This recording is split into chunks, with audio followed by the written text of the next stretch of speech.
اللهم صل وسلم وبارك عليك يا محمد وعلى اله وصحبه وسلم. ازيكم عاملين ايه؟ معاكم حفصه بالمكان ازاي فود. تعالوا بقى نعمل حاجه كده لذيذه وسريعه وما شاء الله ما شاء الله مغذيه جدا، والولاد بيموتوا فيها. وبصراحه الواحده بقت تتباع ب5 جنيه، مش عارفه ليه. يعني تعالوا نعمل كده قرص الافران الترس كده بطريقه بسيطه جدا. يلا نبدا بسم الله. عندي 2 كيلو من الدقيق. خلاص شلت منهم معلقتين 2 علشان خاطر لو العجينه يعني احتاجت. خلاص بصوا، حبيت برضه اقول لكم تمام. دول 2 كيلو. خلاص حطيت عليهم رشه ملح، وعندي معلقتين سكر، وعندي كمان كيس بيكنج باودر، وعندي كمان يا ست الكل ده عباره عن لبن باودر يا جماعه. الكيس الصغير ده حطيه لانها عجن بالميه، او تقدري تستخدمي حليب، بس انا كله على الناشف كده وانجزي. وعندي طبعا معلقه خميره، انا متاكده من الخميره بتاعتي. بس كده يا ست الكل، كل اللي انا هعمله عندك الحاجات اللي هي الباودر دي قلبيها كده بس في الدقيق. خلاص الخميره بتاعتك لو مش متاكده منها حطي معلقه سكر معاها مع شويه ميه دافيه لوحدهم. تمام كده. وهبدا بقى احط عندي معلقه خل. ايه لازمه الخل؟ بيتفاعل مع البيكنج باودر، هو كيس بيكنج باودر، وعايزه اقول لك بيدي طراوه للعجينه. واحط قد ايه؟ بصوا قد ايه، يعني حوالي نص كوبايه من الزيت. تمام كده. وابدأي بقى اعجني. هزود، يبقى كل اللي استخدمناه زيت يا جماعة مع شوية مية. هبدأ بقى ألم العجينة دي كلها. بصوا التفاعل بتاع البيكنج باودر، حبيت اوريه لكم برضو. هلم العجينة دي كلها بايه بقى؟ بمية دافية. بمية دافية. طب هتستخدمي حوالي قد ايه؟ يعني انا هحط حوالي الكيلو بياخد حوالي من 2.5 ل3 الا ربع من السوائل. خلاص، لان اعملي حسابك انت لسه بتحطي خل وبتحطي كمان زيت او سمنه او اي ماده دهنيه. يعني بنقول كده انا بحط 2 الاول، وبعد كده لو احتجت احط يا وش كده زي ما بيقولوا شويه بشويه. خلاص كده. انما ما تحطيش كل المقدار وترجعي تقولي العجينه سايبه مني. يبقى احنا هنحط دلوقتي الكيلو، هحط له 2 من السوائل، والم بقى المقدار بتاعي وارجع له. العجينه اتلمت معايا، تحس ان البوله نطفت كده. رشه كده زيت عليها من فوق ومن تحت عشان تعرفي تخرجيها. وهبدا بقى اغطيها بالستريتش راب وبفوطه واسيبها في مكان دافي تختمر وارجع لكم. اللهم بارك يا رب. اختمت العجينه بقت تمام. نبدا بقى ننزل الخمر ده ضروري. وهبدا اعمل كور يعني نقول حجم البرتقانه الصغيره، وتقدري تعمليها حجم الليمونه، مفيش مشكله عندك. خلاص الحجم ده انت اللي بتتحكمي فيه. انا اعملها، ممكن اعملها كبيره شويه، لسه هشوف كده. لو عايزاها كبيره تعمليها حجم البرتقانه، عايزاها صغيره زي بتاعه الافران تعمليها حجم الليمونه. تخيلي بقى. تعالوا بقى نعمل كور وارجع لكم. وفي حاجه كمان عايزه اقول لكم عليها، العجوه بتاعتي. انا جبت العجوه، عجوه عاديه جدا يا جماعه. تمام. وبعملها كده عملتها صوابع، ولا بحط عليها اي حاجه كده وكده. القرفه احنا حاطينها من الاول، ما بحطش معلقه سمنه ولا حاجه. خلاص كده. تعالوا بس نعمل كور من دي. ان شاء الله عملوا معانا كميه حلوه.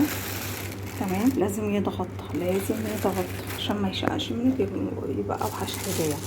هنجيب بقى واحده من اللي احنا بدأنا بيهم. يعني تبدأي من من اللي انت بدأتي بيهم، فاهمه قصدي؟ بس ويبدأي بقى كده مثلا تشديها على شكل مستطيل شويه. خلاص، يعني حاولي تشديها كده على شكل مستطيل، ونحط فيها بقى واحده من دول. تمام كده. وبعد كده لفي عليها، هنعمل رول بيها. خدتي بالك ان انا بقفل الحروف؟ ماشي. ابدأي اعملي بقى رول، بس هنخليه طويل شويه. يعني اقعدي افردي بس العجينه. ابدأي ان انتي افردي خالص. تمام. انا قلت لكم انا عاملاها الكرة نفسها كبيرة، انت تقدري طبعا تصغريها عن كده. هفردها بس كويس. فردناها، طوليها على قد ما تقدري، بس في نفس الوقت ما تعملهاش يعني ما تخليهاش رفيعة قوي. وهتبداي ان انت بقى تقفلي كده عليها. حطي الطرف ده تحت الطرف ده كده. تمام. ظبطيها بس كده، الطرف ده تحت الطرف ده. وهبدأ بقى دلوقتي هجيب بقى طرف السكينة كده واعمل فتحات فيها. خلاص، وانقلها في صاج، ما بدهنوش اي حاجه. ظبطي بقى ايدك في الايه، في القفله بتاعتها. خلاص هنقله في صاج بقى مش مدهون اي حاجه خالص، صاج فاضي خالص. تمام. وهعمل غيرها واخلص بقى الكميه وارجع لكم. جميل ما شاء الله، عملت كميه حلوه. هوريكم برضو واحده تانية وانا بعمل، بس انا دلوقتي عشان ايه بس ادخل الفرن اكسب وقت. بصوا بقى، بسم الله ما شاء الله. هبدا بقى اعمل ايه دلوقتي. عجينه روعه يا جماعه، بتسيبيها 10 دقايق تختمر، يعني كده وكده انت بتسيبيها عقبال ما بتخلصي بسم الله الرحمن الرحيم. عقبال ما بتخلصي يا ست الكل الصاج التاني تكون هي اختمرت شويه، عليت شويه. وحاولي تسيبي مسافات، يعني دي الصاج ما كانش مكفي فايه هتلزق عادي هنطلعها، بس انت من الاول تسيبي مسافات ما بين كل واحده التانيه بحيث انها تختمر تقدري تطلعي كل واحده. هجيب بقى صفار بيضه واجيب شويه سمسم ومعلقه خل. هجيب بقى زي ما قلت لكم صفار بيضه كده. تمام. مع معلقه خل علشان بس الزفاره، وتقدري تحطي معلقه نسكافيه مفيش مشكله. تمام. بس ده افضل طريقه يعني، وتبداي تدهني بيها وش المعجنات بتاعتك منها تاخد لون، ومنها في نفس الوقت هبدا اثبت عليها، هرش عليها سمسم. اجيب بس شويه سمسم كده واقوم رشاها من فوق عادي جدا بطريقه عاديه جدا. خلاص. وهخلص بقى كل الكميه واوريها لكم قبل ما ادخل. بصوا بقى الجمال. دخلي بقى الفرن، بنقل الشبكه على الرف القرب الارضيه. خلاص. ولازم حرارته بقى عاليه جدا، الفرن ساخن قبلها ب10 دقايق على اعلى درجه حراره 250. عندك 220 اعلى درجه حراره اشتغلي بيها. وهبدا بقى ان انا اعمل السجان التانية كمان، بس هدخل ده الفرن. واللي يخلص يا جماعه بجيب برش عليه بخاف ميه بسيط واغطيه بفوطه علشان خاطر يفضل معايا ايه طري. هوريكم برضو واحدة تانية كده قبل ما اقفل الكاميرا. بصوا، تبدأي بقى تحطي كده. تمام. تغطي وترشي معلقة زيت. تمام. على العجينة يعني. خلاص كده. وتبدأي بقى تقفلي كده، تبرمي كده وتقفلي. تمام. بصوا ملمس العجينة ما شاء الله. وتبدأي بقى تبرمي، بس انا ايه هبرمها بالطول كده عشان بس زي ما قلت لكم المكان بوسع لنفسي بس من النص، وبتبدأي تفردي من النص وبتبدأي تعمليه زي رول كده طويل. خلاص. وابدأ بقى دلوقتي اقوم جايب الاطراف. حبيت برضه اوريك واحدة تانية، وحاولي تخليها على شكل الدورية. تمام. بصوا انا هحاول ايه يعني صغيرة عشان متاخدش مساحة عندك في القالب، يعني انتوا فاهمين قصدي. كل ما كانت دوريه بتبقى احسن من المطوله دي. المطوله دي عشان المكان بس، انما بصوا الدوريه، بصوا الدوريه بيبقى شكلها عسول. انا علشان بقى ايه المساحه برضو. خلاص.